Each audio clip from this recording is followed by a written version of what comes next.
Dale. Esto, bueno, en Cuba dirían queremos meter La Habana en Guanabacoa, pero es como queremos meter a, I don't know. Hay cosas que no tienen por qué dársele razonamiento, diría yo, Jimena. Por ejemplo, ya hablamos en el contexto del autor, lo que más probable el autor quiso referirse cuando estaba hablando de mundo, y que no es esa realmente la interpretación que le estaba dando el autor a la hora de escribir en Santiago, porque no concuerda. Ponerle esa interpretación a lo que dice Santiago no tiene nada que ver con todo el contexto de lo que le está diciendo. Ahora, el hecho de que la religión lo haya interpretado así o el cristianismo lo haya interpretado así es porque conviene para la manipulación, para el control, para todas estas cosas con respecto a los miembros que están en las iglesias, ¿me entiendes? Ahora, sacarle esa mentalidad a una persona que está dentro de una iglesia es como lo que estaba hablando Oscar de Ratoncito Pérez. Le vas a querer meter la historia, quitarle la historia a Ratoncito Pérez y vas a tener que la persona no va a querer dejar la historia a Ratoncito Pérez. So, lo que yo pienso es que nosotros no tenemos que quitarle esa mentalidad a nadie. Las personas solitas van a empezar a darse cuenta por muchas cosas, poco a poco. Tienes que dejar que la persona solamente madure, empiece a mirar, a darse cuenta de muchas cosas, para que entonces esa misma persona comience a tener dudas, comience a hacerte preguntas y esas preguntas le lleven a reflexionar, a pensar y luego buscar soluciones. Y cuando busques soluciones, entonces tú puedes hablarle como amigo y contarle: mira, esto es lo que yo pienso, esta es la manera en que yo lo veo, así lo entiendo yo, y quizás le puedas proveer una solución. Pero darle una solución a alguien que no lo ve como un problema es crearle otro problema. ¿Me entiendes? Así que es Hay, una hay situación bien una. difícil. Ujú. Dime, Oscar, adelante.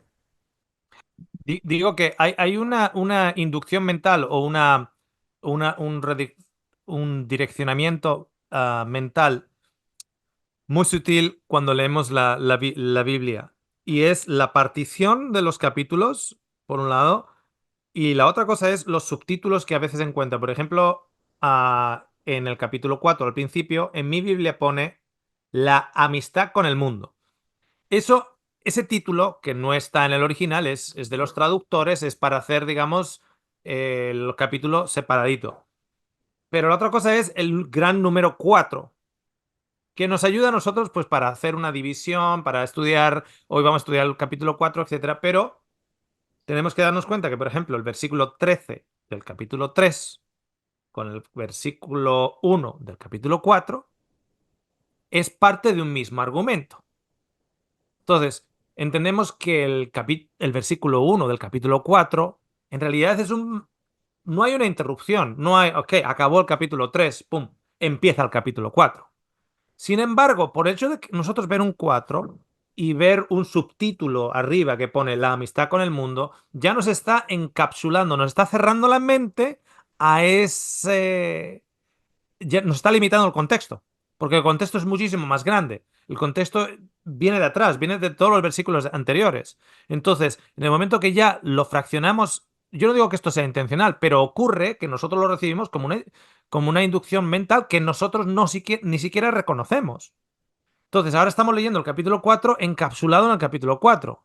Pero si abrimos, expandimos el abanico, nos damos cuenta que tiras para atrás y te das cuenta que en el versículo 13 del capítulo anterior, que en realidad no tendría que haber habido estas fragmentaciones, dice: quien es sabio y entendido entre vosotros, muestre por la buena conducta sus obras en sabia mansedumbre.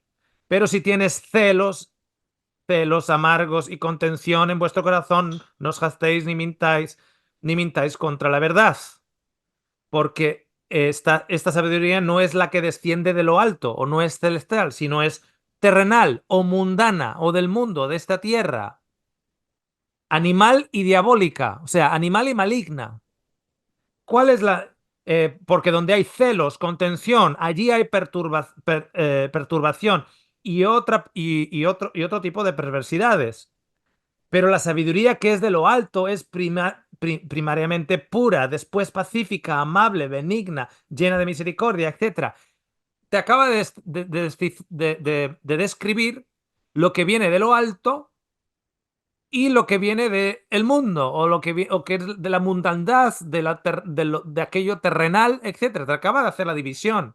Entonces, ¿qué es aquello que es mundanal? ¿Y qué es aquello con lo que nos agarramos a eso mundanal? del mundo. Te lo acabo de decir. Los celos, las contenciones, un corazón que se jacta, que mienten a la verdad, porque dicen que son de Cristo, pero al mismo tiempo odian a su enemigo, odian a su enemigo o a otra persona. eh, Perturbaciones de celos y contenciones, etcétera. Eso es el mundanal. Y cuando yo practico esas cosas, estoy siendo amigo del mundo. Esas son las prácticas del mundo. Yo lo que no puedo hacer es encapsular el capítulo 4 y luego yo inventarme lo que significa ser mundanal. O sea, me lo invento. Y digo que ser mundanal es ponerse pantalones en lugar de faldas. O ponerse unos pendientes en las orejas. O ir al cine. O comer cerdo o marisco. O lo que sea. Eso me lo he inventado. ¿Me lo he inventado por qué? Porque subliminalmente estoy leyendo el capítulo 4 cuando en realidad tendría que estar leyendo el contexto más grande. Y en el contexto más grande, ser mundanal no es no ir al cine o no ir a un centro de adoración. Ser mundanal es vivir con celos, con contiendas, con rabia, con envidias, con acusaciones. Eso es ser mundanal. Y cuando nosotros actuamos ahí, estamos siendo amigos del mundo. De ese mundo de maldad diabólico que lo llama Santiago. ¿Ok?